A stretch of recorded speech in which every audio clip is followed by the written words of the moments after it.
ทักทายสบายดีทุกคนแต่ว่าตอนนี้เบาชุมโยชน์จะมาถ่าย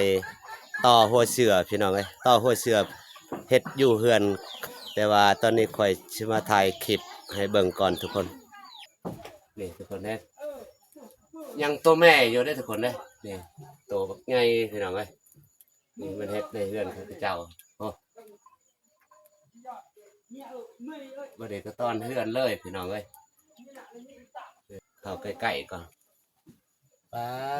ตัวแม่มันละลายอยู่พี่น้องนี่ตัวแม่นี่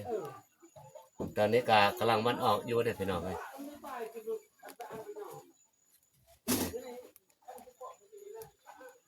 ให้หมูดอันช่วยมาตัว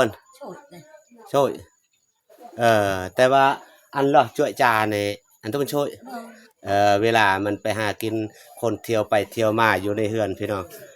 มันบ่ได้ตอดมันบ่ได้หายเด้อทุกคนแต่ว่าเพิ่นแม่บอกว่ามันบ่ได้ตอดถ้ามันตอดนี่เจ็บเด้อเนาะโอ้ยนี่แหละพี่น้องแต่เฮือนของแม่นี่แหละพี่น้องแต่ว่าต่อหัวเชื่อเฮ็ดอยู่เฮือนเพิ่นมิวเจ้าเข้าได้เลยบ่มิวเจ้าเข้าอยู่ในตอน่ะมันบ่ได้ตอดนะหลานสาวเจ้าจ๋าตะวันช่วยหันมาให้หนูเขาเวลามันไปหากินแล้วมันบ่ได้ตอดเนาะคันเข้าหั่นก็บ่ได้ตอดเนาะ